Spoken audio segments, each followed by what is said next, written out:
Chanakya news ವೀಕ್ಷಕರೊಂದಿಗೆ ನಾನು ಮುತ್ತನೇರಗೊಪ್ಪ. ಬಾದಾಮಿ ನಗರದಲ್ಲಿ ಹಾಲುಮತ ಸಮಾಜದ ವಿದ್ಯಾರ್ಥಿಗಳಿಗೆ ಪ್ರತಿಭಾ ಪುರಸ್ಕಾರ ಕಾರ್ಯಕ್ರಮ ನೆರವೇರಿತು. ಹಾಲುಮತ ಸಮಾಜದ ವಿದ್ಯಾರ್ಥಿಗಳು ಉತ್ತಮ ಗುಣಮಟ್ಟದ ಶಿಕ್ಷಣ ಪಡೆದು ಉನ್ನತ ಹುದ್ದೆಗೆ ಏರಲು ಪ್ರಯತ್ನಿಸಿ ತಂದೆ ತಾಯಿಯ ಋಣ ತೀರಿಸಬೇಕು ಎಂದು ರಾಜ್ಯ ಮುಖ್ಯ ಚುನಾವಣಾ ಆಯುಕ್ತ ಡಾಕ್ಟರ್ GS ಸಂಗ್ರೇಶಿ ಮಾತನಾಡಿದರು. ಅವರು ರವಿವಾರ ನಗರದ ಶ್ರೀ ಕುಮಾರೇಶ್ವರ ಸಭಾಭವನದಲ್ಲಿ ಹಾಲುಮತ ನೌಕರರ ಸಂಘ, ಕರ್ನಾಟಕ ಪ್ರದೇಶ ಕುರುಬರ ಸಂಘ, ಶ್ರೀ ಬೀರಲಿಂಗೇಶ್ವರ ಸೇವಾ ಸಮಿತಿ, ನಿವೃತ್ತ ನೌಕರರ ಸಂಘ ಹಾಗೂ ಸಮಾಜದ ಎಲ್ಲ ಸಂಘಟನೆಗಳ ಸಂಯೋಗದೊಂದಿಗೆ ಹಮ್ಮಿಕೊಂಡಿದ್ದ ಬಾದಾಮಿ ಹಾಗೂ ಗುಳೇದಗುಡ್ಡ ತಾಲೂಕುಗಳ ಪ್ರತಿಭಾ ಪುರಸ್ಕಾರ ಕಾರ್ಯಕ್ರಮವನ್ನು ಉದ್ಘಾಟಿಸಿ ಮಾತನಾಡಿದರು.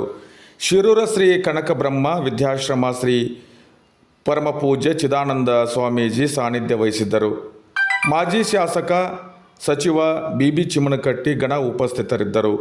ಶಾಸಕ ಭೀಮಸೇನ್ B ಚಿಮ್ಮನಕಟ್ಟಿ ಅಧ್ಯಕ್ಷತೆ ವಹಿಸಿ ಮಾತನಾಡಿ 2009 ನಂತರ ಮೊದಲ ಬಾರಿಗೆ ಇಂಥ ಉತ್ತಮ ಕಾರ್ಯಕ್ರಮ ಸಂಘಟನೆ ಮಾಡಿದ ಸಂಘಟನೆಗರಿಗೆ ಅಭಿನಂದನೆ ಸಲ್ಲಿಸಿ, ಇಂದಿನ ಯುವಕರು ಗುರಿ ಇಟ್ಟು ಓದಿ ಸಾಧನೆ ಮಾಡಿ ಸಾಧಕರಾಗಬೇಕು, ಇನ್ನೊಬ್ಬರಿಗೆ ಮಾದರಿಯಾಗಬೇಕು, ಉನ್ನತ ಗುರಿ ಇಟ್ಟು ಓದಿ ಸಾಧನೆ ಮಾಡಬೇಕು ಎಂದು ಮಾತನಾಡಿ ಸಮಾಜಕ್ಕೆ ಕೊಡುಗೆ ನೀಡಬೇಕೆಂದು ಮಾತನಾಡಿದರು.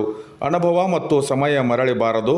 ಸಾಧಕರನ್ನು ನಿಮಗೆ ಪರಿಚಯ ಮಾಡಿಸಿದ ಉದ್ದೇಶ ನೀವು ಸಾಧಕರಾಗಬೇಕು ಎಂದು ಮನವಿ ಮಾಡಿದರು. ಧಾರವಾಡ ಜೀನಿಯಸ್ ಅಕಾಡೆಮಿ ಸಿದ್ದಣ್ಣ ದಳವಾಯಿ ಉಪನ್ಯಾಸ ನೀಡುತ್ತಾ ಮಾತನಾಡಿ, ಯಾವುದರಲ್ಲಿ ಆಸಕ್ತಿ ಇದೆ ಅದನ್ನೇ ಮಾಡಬೇಕು, ಶ್ರೇಷ್ಠ ಎನ್ನಿಸಿಕೊಳ್ಳಬೇಕು, ಜಗತ್ತಿಗೆ ಅವಶ್ಯಕತೆ ಇರುವುದನ್ನು ಮಾಡಬೇಕು, ವೈಯಕ್ತಿಕ ಲಾಭ ಇರುವುದನ್ನು ಮಾಡಬೇಕು, ಇದರಿಂದಲೇ ಬದಲಾವಣೆ ಆಗುವುದು ಎಂದು ಗುರಿಯೊಂದಿಗೆ ಮುನ್ನುಗ್ಗಲೇಬೇಕು ಎಂದು ಯುವಕರಿಗೆ ಸಲಹೆ ನೀಡಿದರು. ಬಾದಾಮಿಯ ನಗರದಲ್ಲಿ ಹಾಲುಮತ ಸಮಾಜದ 90ಕ್ಕಿಂತ ಹೆಚ್ಚು ಪ್ರತಿಶತ ಅಂಕಗಳನ್ನು ಪಡೆದ ವಿದ್ಯಾರ್ಥಿನಿಯರಿಗೆ SSLC ಮತ್ತು PUC ವಿದ್ಯಾರ್ಥಿಗಳಿಗೆ ಇಂದು ಹಾಲುಮತ ಸಮಾಜದ ವತಿಯಿಂದ ಪ್ರತಿಭಾ ಪುರಸ್ಕಾರದೊಂದಿಗೆ ಅತ್ಯಂತ ಮಾರ್ಮಿಕವಾಗಿ ಕಾರ್ಯಕ್ರಮ ನೆರವೇರಿಸಿ, ಈ ಕಾರ್ಯಕ್ರಮದಲ್ಲಿ ಹೆಚ್ಚು SSLC ಮತ್ತು PUCಯಲ್ಲಿ ಹೆಚ್ಚು ಅಂಕಗಳನ್ನು ಪಡೆದ ಸಾಧಕರನ್ನು ಸನ್ಮಾನಿಸಿ ಗೌರವಿಸಲಾಯಿತು. ಕಾರ್ಯಕ್ರಮದಲ್ಲಿ ಬಾದಾಮಿ ಮತ್ತು ಗುಳೇದಗುಡ್ಡ ಎಲ್ಲ ಸಾರ್ವಜನಿಕರು ಪಾಲ್ಗೊಂಡು ಯಶಸ್ವಿಯಾಗಿ ಪ್ರತಿಭಾ ಪುರಸ್ಕಾರ ಕಾರ್ಯಕ್ರಮವನ್ನು ಯಶಸ್ವಿಗೊಳಿಸಿದರು. ಚಾಣಕ್ಯ ನ್ಯೂಸ್ ವೀಕ್ಷಕರೊಂದಿಗೆ ನಾನು ಮುತ್ತನೇರಗೊಪ್ಪ. ನಮಸ್ಕಾರ.